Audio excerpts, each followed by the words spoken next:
sur cette chaîne. Je vais faire comme tout bon élève qui a une bonne excuse et je vais invoquer des motifs familiaux. Où est-ce que je suis? Comme vous pouvez le constater, ce n'est pas le décor auquel vous avez l'habitude pour une raison simple.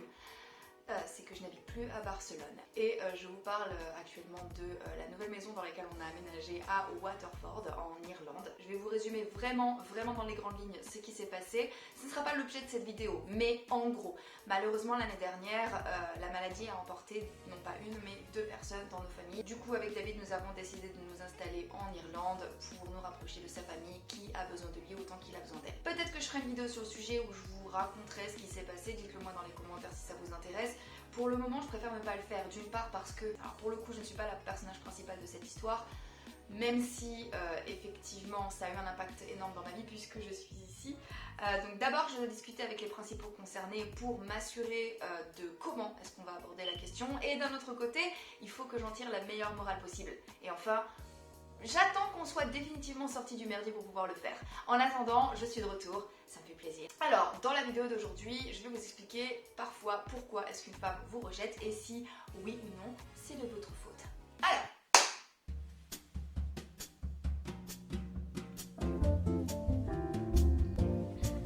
la dernière fois que je mange devant une caméra, c'était la pire idée de l'année.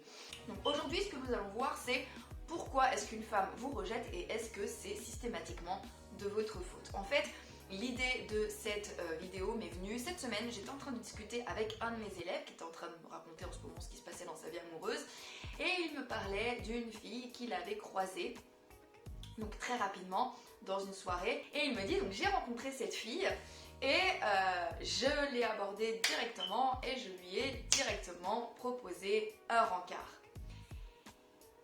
Et elle m'a dit non. Cette nana étant particulièrement jolie, il était particulièrement dépité et il se disait qu'il venait de laisser passer une autre opportunité de rencontrer une fille. Et c'est donc tout penaud qu'il est venu me raconter cette anecdote, et j'ai dû lui expliquer l'erreur qu'il avait commise et j'ai dû lui expliquer pourquoi est-ce qu'il ne devait pas prendre personnellement cette situation. Et c'est donc ce que l'on va voir tout de suite. Alors, pourquoi est-ce que dans la situation précise de mon élève, cette fille l'a rejeté? Mon élève n'est pas particulièrement laid, il est mignon, il est même légèrement au-dessus de la moyenne, il a d'assez jolis yeux, il a un visage de bébé. Moi j'aime bien les visages de bébé. C'est marrant de dire ça quand on compagnon, il a lui-même des rides et des pas de doigts qui vont jusqu'au pôle Nord comme ça. Et donc ce n'était pas le physique qui a poussé cette fille en fait à refuser les avances de mon élève. Alors c'était quoi? Par ailleurs cet élève je l'ai déjà eu en immersion séduction, donc j'ai déjà eu beaucoup de temps à passer avec lui et je sais que c'est quelqu'un qui est très intéressant, qui a de la conversation, qui a énormément de culture. Il est juste un peu timide. Mais la vraie question qui se pose là pour le coup c'est, est-ce que c'est par manque de valeur qu'il s'est fait rejeter par cette fille? Non. Pour une raison simple, c'est qu'il n'a pas eu l'opportunité de montrer sa valeur. Tout ce que la fille qu'il a rencontrée sait de lui, c'est sa silhouette et le fait qu'il avait envie de lui proposer un rencard alors qu'il savait pratiquement rien d'elle. Et que lui aussi tout ce qu'il avait vu d'elle c'était sa silhouette. Mais du coup, pourquoi est-ce qu'elle l'a rejeté si elle ne le connaissait pas? Eh bien pour plusieurs raisons. La toute première, qui est on va dire la raison racine, c'est que une femme qui dit oui à un homme ne peut pas se permettre de le faire sans avoir toutes les informations nécessaires pour cela. Que ce soit pour dire oui pour un rencard, pour dire oui pour donner un numéro de téléphone, pour dire oui pour le revoir une seconde fois, ou pour coucher avec, ou pour être en couple avec. De la même manière que pour un homme, dire oui à une femme peut représenter des risques. Mais dire oui à un homme quand on est une femme peut représenter d'autant plus de risques. Et la plupart du temps, il s'agit de risques qu'une femme ne peut pas se permettre. Et alors là vous allez me dire attends Lola, t'es mignonne, il lui proposait pas de l'épouser demain, il lui a pas non plus proposé de l'enfermer dans sa cave pendant 10 ans et d'en ressortir ensuite pour écrire un livre témoignage et en faire la promo chez Baba, hein. Mais ce qu'il lui a proposé peut malgré tout représenter un risque. Même si la situation se passe bien, quand une femme dit oui à un rencard alors qu'elle n'a jamais eu le temps de discuter avec vous, de tailler le bout de gras avec vous, elle dit oui pour se préparer, se faire belle, annuler tous ses autres plans, vous consacrer sa soirée, prendre les transports en commun ou sa voiture, passer entre 90 minutes et 4 heures, 12 si les choses se passent bien, Et tout ça, lorsque mon élève lui a demandé, il lui a demandé de se prononcer là-dessus sans lui avoir donné aucune information qui lui donne envie de dire oui. En fait, c'est tout aussi simple que ça. Et du coup, aussi charmant mon élève puisse-t-il être, il était beaucoup trop tôt. Et du coup, qu'est-ce qui se passe lorsque l'on demande à quelqu'un de prendre une décision sans lui donner suffisamment d'informations? Maintenant, si on fait encore un pas en arrière dans cette situation, qui accepte des propositions sans avoir toutes les informations requises? Hormis les personnes complètement impulsives. Dans tous les cas, qu'est-ce qui se passe lorsque l'on propose à un être humain sensé, quel qu'il soit, quelque chose qui peut représenter un risque sans lui donner aucune information?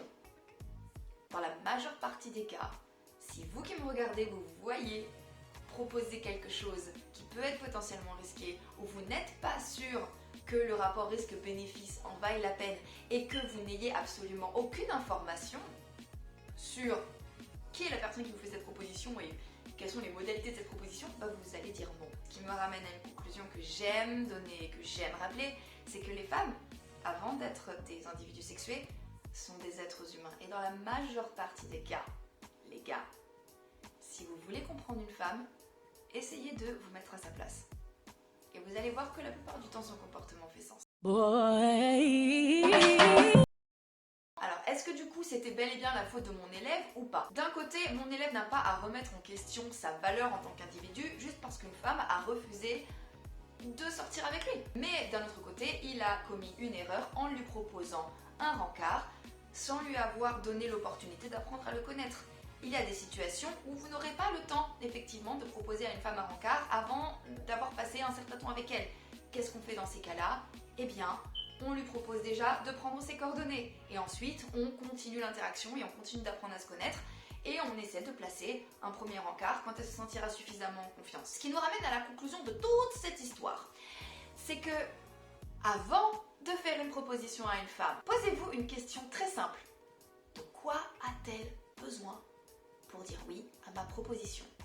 Quelles sont les informations dont elle a besoin pour dire oui à ma proposition? S'il s'agit par exemple de coucher avec vous, eh bien elle va avoir envie de savoir si elle va passer un bon moment, elle va avoir envie de savoir quels vont être les risques après, elle va vouloir savoir votre degré de discrétion, elle va vouloir savoir votre degré d'implication émotionnelle, ce que ça implique, est-ce que ça fait de vous un couple ou pas, elle va vouloir savoir si elle est en sécurité avec vous, et elle va avoir envie de savoir si elle est jugée par vous quand vous couchez ensemble, parce que le sexe nécessite un certain lâcher-prise.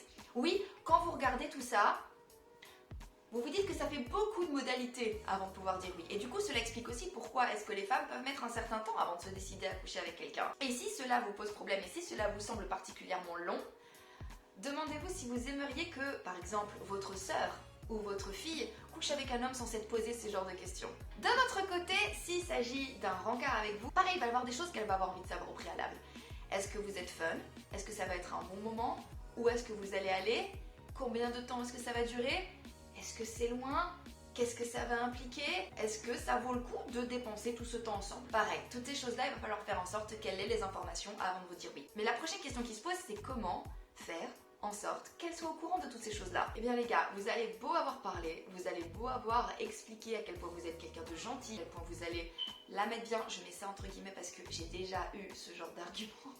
Et du coup, qu'est-ce qu'il va falloir faire? Il va falloir le lui montrer, d'accord? Et pour le lui montrer, il va falloir développer l'état d'esprit d'un homme qui répond par la positive à toutes ces questions. Je suis vraiment désolée, on ne peut pas tricher sur ces choses-là. Et si vous voulez développer justement ce mindset, vous pouvez directement communiquer avec moi et prendre rendez-vous avec moi en cliquant sur les liens qui figurent en barre d'infos ou en commentaire épinglé. Vous cliquez, vous prenez rendez-vous avec moi, on fait un point sur votre situation et on voit ce qu'il y a à faire.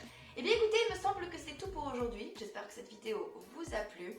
Abonnez-vous si cette chaîne vous plaît. Autrement, moi, je vous retrouve normalement, si tout va bien, jeudi prochain. Pour tous ceux qui sont là et qui verront cette vidéo, merci de votre patience.